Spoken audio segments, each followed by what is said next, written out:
Okay, today we have the bearings for the cam installed already. We're going to put the end seal in. So step number one, I had to clean up the edge here a little bit. There was some, you could feel it with your fingers, so I cleaned it up with some fine sandpaper to get the inside edge of this nice and clean. And now we're going to get ready to put the seal in. Now there's a couple of different schools of thought on what to do with sealant. Choice number one, they say don't use any at all. But we're going to put some sealant on. We're going to put it on the plug and not on the surface because I don't want any squeeze out to get on the bearing. Now that's different than what we do with the freeze plug. Since it's just a water jacket, we'll usually put the sealant in on this. But there's other schools of thought that say you should put it on here as well because it'll get knocked off when you put it on this. But we're going to put it on this. And we've done this way before, but we haven't had any issues, so we're going to do this again this way. And I'm using a sealant here, a gasket sealant from who makes this? Versatemp. Yeah, Permatex makes stuff that you can use as well. And I'll be a little bit generous with this because it will, like I said, most of this will come off when you.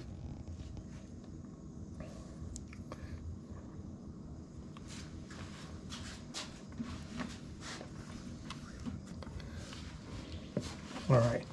Now I have a socket that I've chosen that fits this as large as the socket is that I could fit for this. It's a very large socket. In this case, it's a 36 millimeter. So I'll try to start this as close as I can. Oh, I like to put the letters to where they're facing up. Doesn't really make a difference, but that's a preference. I got the hammer behind me.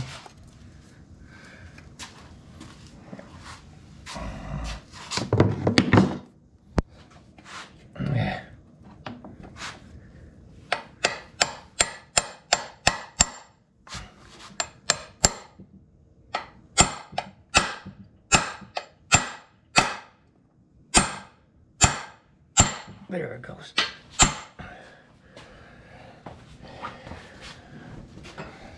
Now you want to keep a close eye on this. You want it to be flush. You don't want it to be below flush because you'll be pushing the bearing out of position. So it's almost there on this end. Give it a... Okay, we are flush. We're going to clean up that edge a little bit.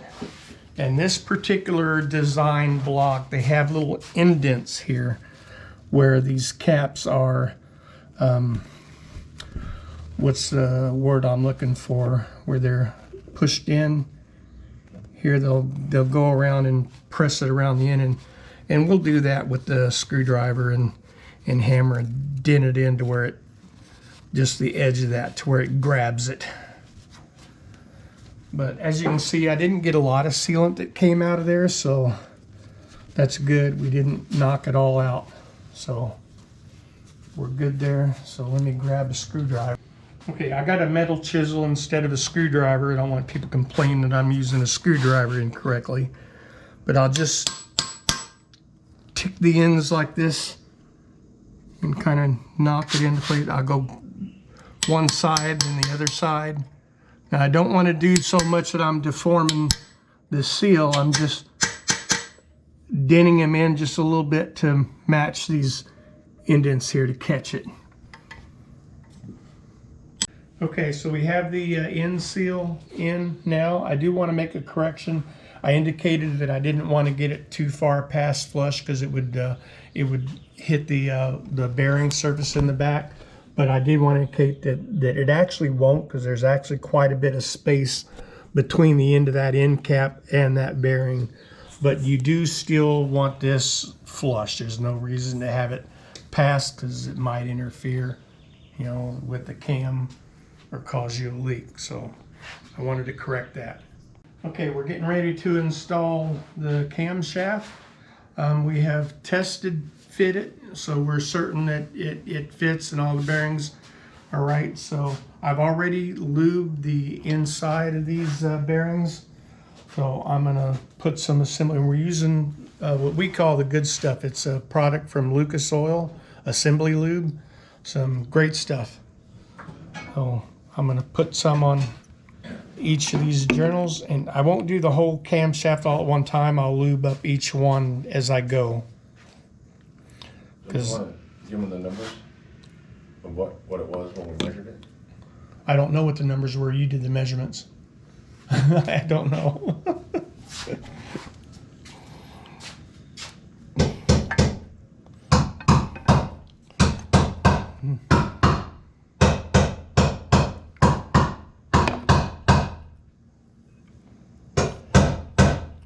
Doesn't take a lot of this stuff, but you know, go ahead and be generous with it.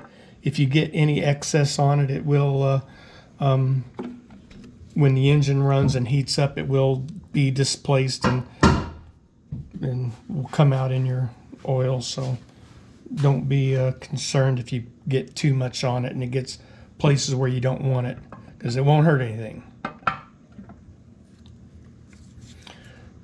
Now the lobes. We'll use this stuff on the lobes as well, but we won't lube them up at this time. We'll do that prior to putting the push rods in.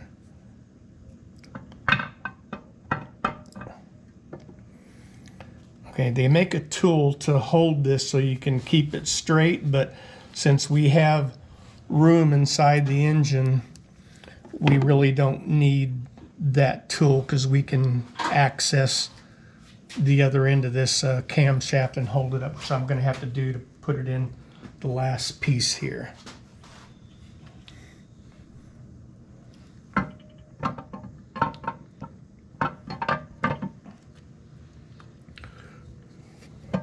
Which I stand corrected because I don't have access to the end of this because I've got the thing in, but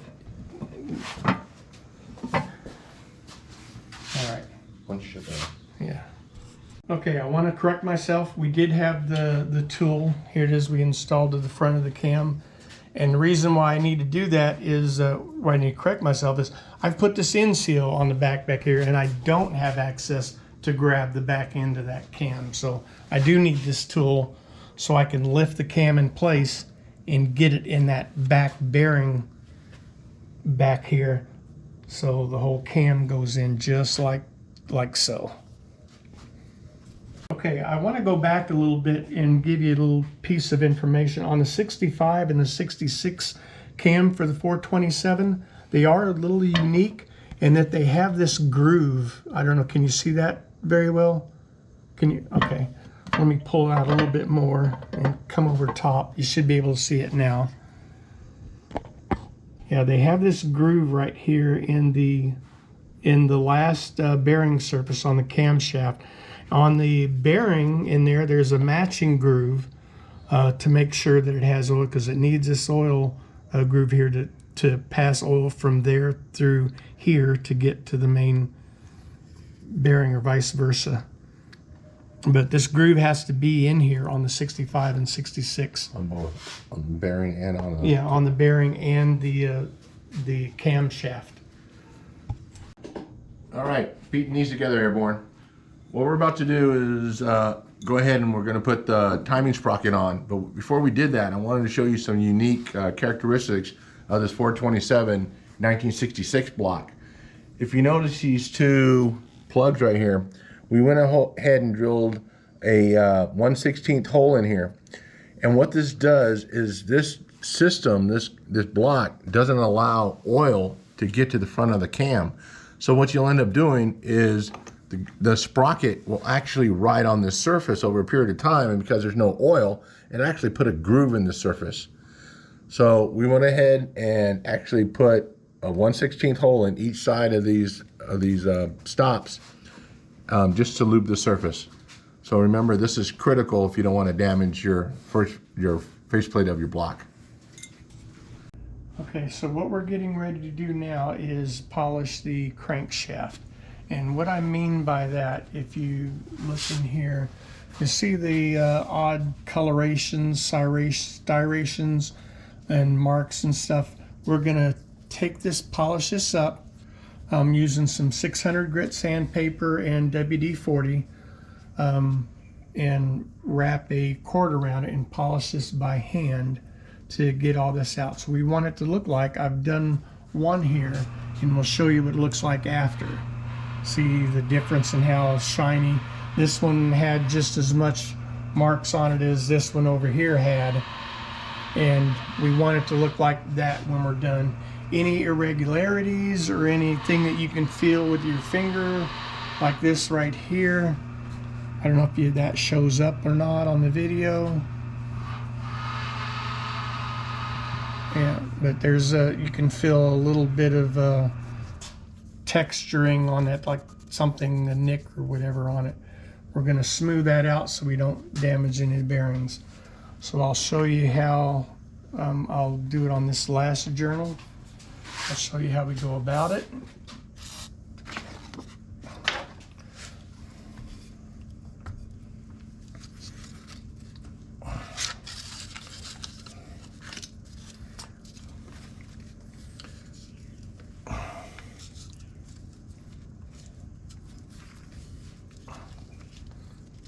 Now you don't have to worry about using 600 sandpaper on this, because these crankshaft are very hard forged steel, and you're not going to take anything off to mount to anything to mess up any kind of clearances, if that's what you're concerned about. It's not going to do anything like that. We're not really aggressive. We're just polishing it, and it doesn't take a whole lot. And you can rotate this as you go to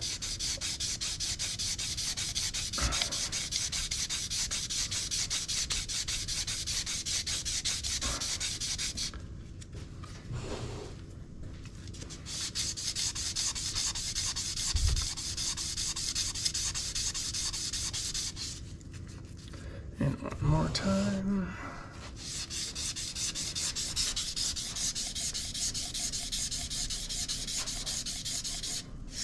Okay. And wipe this off.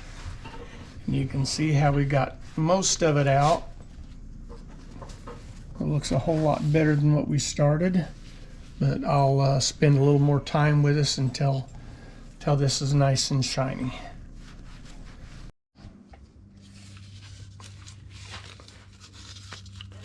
Yeah, I've got a new piece of sandpaper because it's only good for about 3 or 4 journals.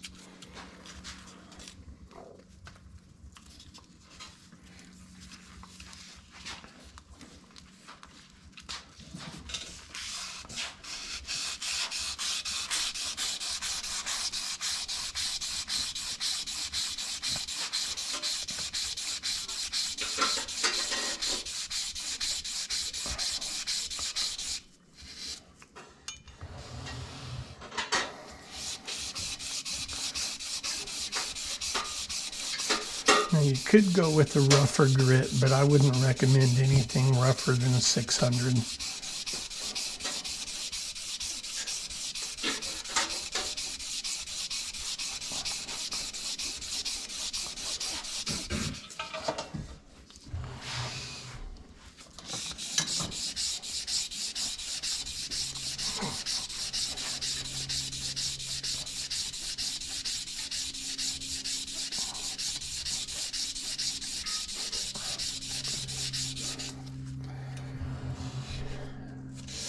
And once you get started, it only takes about a couple minutes per journal, unless you have to do it more than once.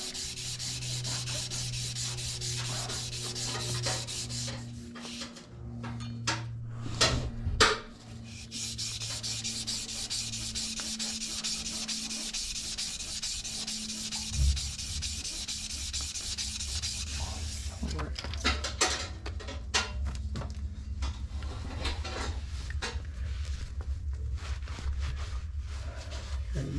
Nice and shiny.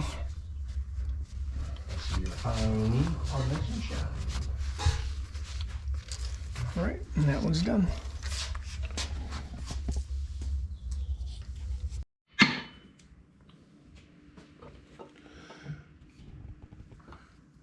So we're putting the plastic gauge in just to measure the clearance between the camshaft and the bearing caps. Crankshaft. Crankshaft.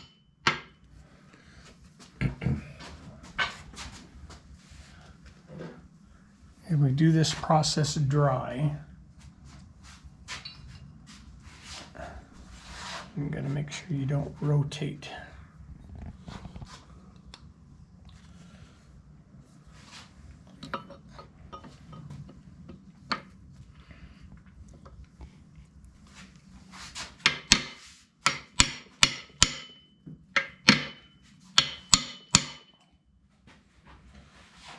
This one didn't go in.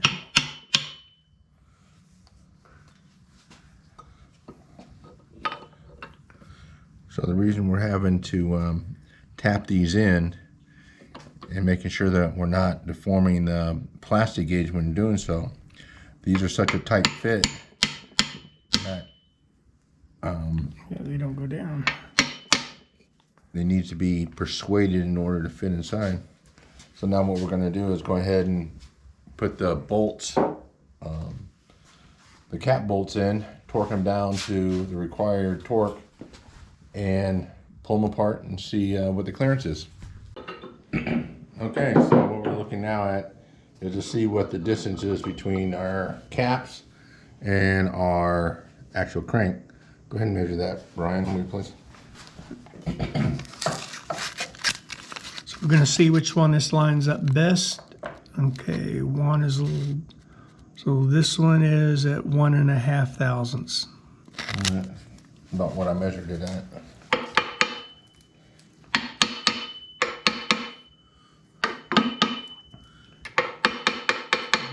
Looking for the spec between 1 and 2.5.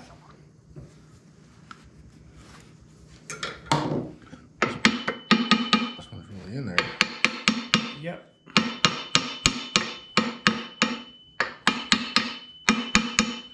I'm gonna need a screwdriver.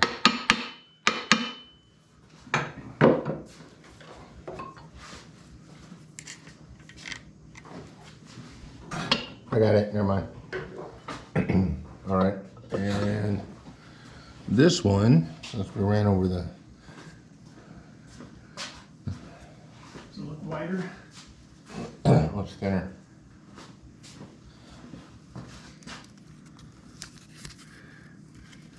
Okay, that's 1 thousandths. It's more than that, so 1.5.